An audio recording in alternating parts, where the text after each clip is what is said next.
ഉണ്ടാക്കാൻ വേണ്ടിയുള്ള കൈപ്പുണ്യം തേടി നമ്മൾ ഇന്ന് നിൽക്കുന്നത് കേരള കർണാടക ബോർഡറായ മഞ്ചേശ്വരം എന്ന സ്ഥലത്താണ്. മഞ്ചേശ്വരത്ത് മദനന്തേശ്വര ക്ഷേത്രം. മദനന്തേശ്വര ക്ഷേത്രം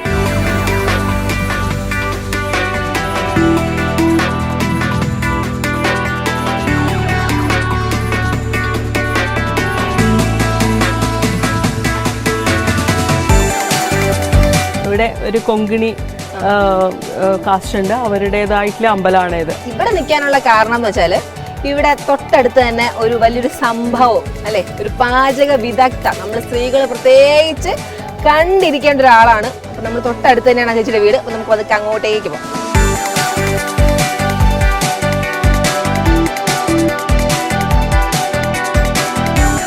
പാറു, ഇതാണ് നമ്മുടെ ചേച്ചി അനുപമ ഭട്ട്. ഇത് ഡോക്ടർ ഉമേഷ് ഭട്ട്. ചേച്ചിയെ കുറിച്ചുള്ള സസ്പെൻസ് ഇനിയാണ് സ്റ്റാർട്ട് ചെയ്യുന്നത്.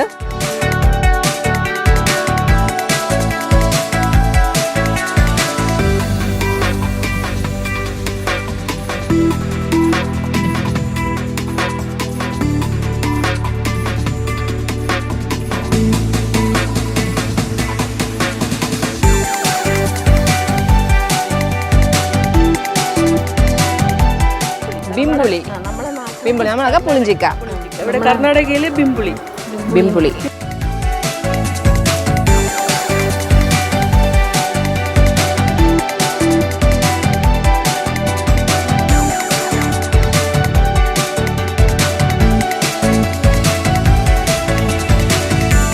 ടെറസിന്റെ മുകളില് കപ്പയാ? കപ്പ മാത്രമല്ല പാറു, ഒരു ഓഗസ്റ്റ് സെപ്റ്റംബർ സമയത്ത് വന്നാൽ ഇവിടെ പിന്നെ നെല്ല് കാണാം. നെൽകൃഷി ചെയ്യും ഞാൻ ടെറസ്. ഇപ്പൊ ഞാൻ പറഞ്ഞ ചുമ്മല്ല, സംഭവമാണ് സംഭവം. മഞ്ഞൾ ഇപ്പൊ നട്ടിട്ടേ ഉള്ളൂ. പിന്നെ നെല്ല് കൃഷി ഏത് ടൈമിലാണ് വരുന്നത്? സാധാരണ ജൂലൈ ആകുമ്പോൾ നമ്മള് ജൂലൈ ആകുമ്പോഴത്തേക്ക് വിത്തിടും.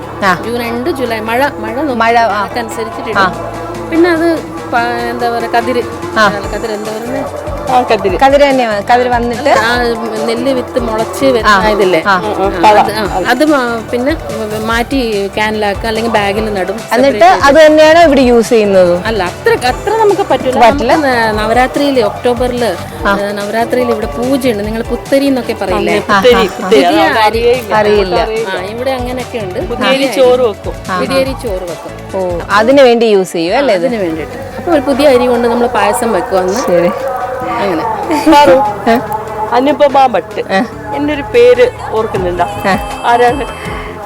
എനിക്ക് ഇവിടെ കയറി വന്നപ്പോഴത്തേക്കും ആദ്യം സ്ട്രൈക്ക് ചെയ്തതാണ്, ഹൗ ഓൾഡ് ആർ യു, ഒരു junior how old are you നിരുപമയാണോ ഇത് എന്ന് ഞാൻ മൈൻഡിൽ അങ്ങനെ സെറ്റ് ചെയ്താണ് ഞാൻ വരുന്നത്. എന്നെ ചോദിക്കണോ വേണ്ടയോ, അത് പ്രചോദനമായിരുന്നോ? അത് നിരുപമ, അനുപമ, പേര് തന്നെ ഭയങ്കര കമ്പാരിസൺ അല്ലേ?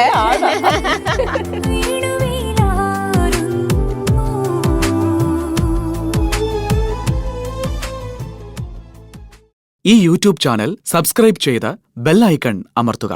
പുതിയ പുതിയ വൈവിധ്യമാർന്ന വീഡിയോസ് നിങ്ങൾക്ക് യഥാസമയം ലഭിക്കുന്നതിനായി.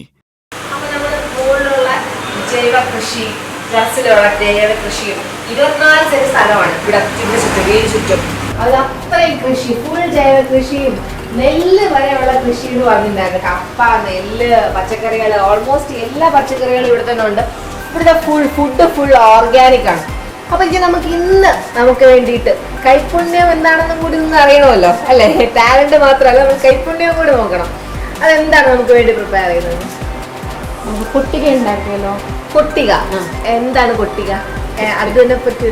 കൊട്ടിക എന്ന് പറഞ്ഞാൽ നമ്മൾ ഇഡ്ലി മാവ് ഉണ്ടാക്കൂലേ? ഇഡ്ലി മാവ് ഈ പ്ലാവില കൊണ്ട് ഒരു കൊട്ട പോലെ ഉണ്ടാക്കിയിട്ട് ഈർക്കിൽ കുത്തി അതിനകത്ത് ഇഡ്ലി മാവ് നിറച്ച് വേവിക്കുന്നത്. കൂട്ട പോലെ ഉണ്ടാവും. ഇങ്ങനെ കൂട്ട പോലെ ഞാനിപ്പോ കാണിച്ചു തരാം കേട്ടോ. അപ്പൊ ഇതിന്റെ ഒരു ഫ്ലേവറും ഇതിന്റെ എല്ലാ മെഡിസിനൽ പ്രോപ്പർട്ടീസും അതിന് കിട്ടും. പ്ലാവില കൊണ്ടുള്ള കൊട്ടിക എന്താണെന്ന് നോക്കാം. ശരിക്കും ഇഡ്ഡലിയുടെ മാവാണ്. അപ്പൊ 4 ഇല വേണം നമുക്ക് ഒരു കൊട്ടിക. ഒരു കൊട്ടിക ഉണ്ടാക്കാൻ 4 ഇല വേണം. നല്ല ഭംഗിയുള്ള കൊട്ടിക വേണമെങ്കിൽ ഒരേ സൈസിലുള്ള പ്ലാവില യൂസ് ചെയ്യണം. എങ്ങനെയാ ചെയ്യേണ്ടത് നോക്കിക്കോളൂ. ഇങ്ങനെ 2 ഇല ചേർത്ത് ഇങ്ങനെ വെച്ചു. ഇത് നല്ല വശം ഇങ്ങനെ തിരിച്ചു വെച്ചു. ഇതാ ഇവിടെ അതിന്റെ ഓപ്പോസിറ്റ് സൈഡ് ആയിട്ട് അടുത്ത രണ്ടിലയും കൂടി വെച്ചു. ഇനി ഇപ്പൊ ഇതില് നമുക്ക് ഇറുക്കിലി കുത്തുന്നത് ഇതിങ്ങനെ മുറിച്ചെടുത്തിട്ട് കൊത്തിട്ട്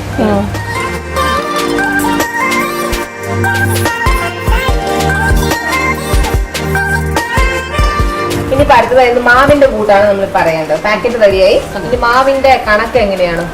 ഇഡ്ലിക്കുള്ള പോലെ തന്നെ 1/2 കപ്പ് ഉഴുന്ന് പരിപ്പ് എടുക്കുകയാണെങ്കിൽ 1 കപ്പ് പച്ചരി. കറക്റ്റ് റേഷ്യോ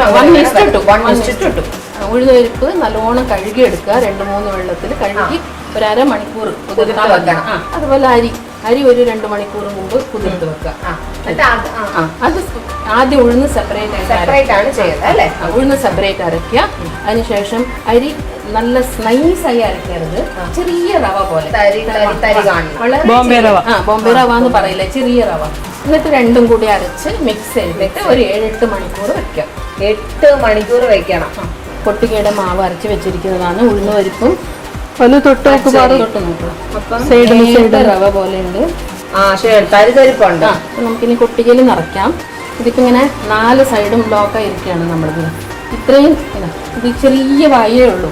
അപ്പൊ ഇതിനകത്ത് മാവ് നിറയ്ക്കാൻ കുറച്ചൊരു പ്രശ്നമാണ്. അപ്പൊ നമ്മൾ ഒരു ഇല മാത്രം ഇങ്ങനെ പിടിച്ച് ഒരു വിരലുകൊണ്ട് ഒരുപാട് ശക്തി കൊടുക്കരുത്. ഒരു വിരലുകൊണ്ട് ആയിട്ട്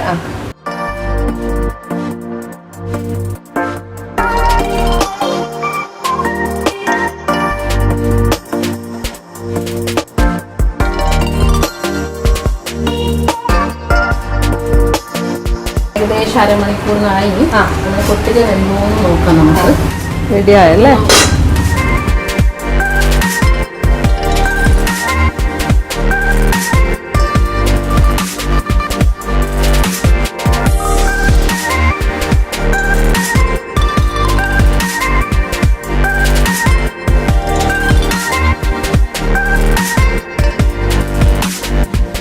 മണം വരുന്നോ? നല്ല മണം വരുന്നുണ്ട് പ്ലാവിലയുടെ. ഇത് കുറച്ച് ഒരു 5 മിനിറ്റ് കുറച്ചൊരു തണുക്കണം. അപ്പൊ നമുക്ക് ക്ലീൻ ആയിട്ട് വരും. കൊട്ടി നല്ല ഇല വരുന്നില്ലേ? ഇലയുടെയാണോ മാവിന്റെ ആണോ? ഇത് ചമ്മന്തി ഇതിലൂടെ കഴിക്കാനുള്ളതാണോ? ഓക്കെ. ഇതെന്ത് ചമ്മന്തി? കഴിച്ചു നോക്കൂ. കഴിച്ചു കഴിഞ്ഞ് പറഞ്ഞോളൂ.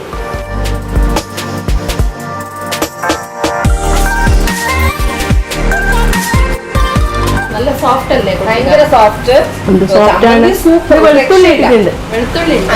തേങ്ങ വെളുത്തുള്ളി. പിന്നത്തെ ടേസ്റ്റ് എന്താണെന്ന് അറിയില്ല.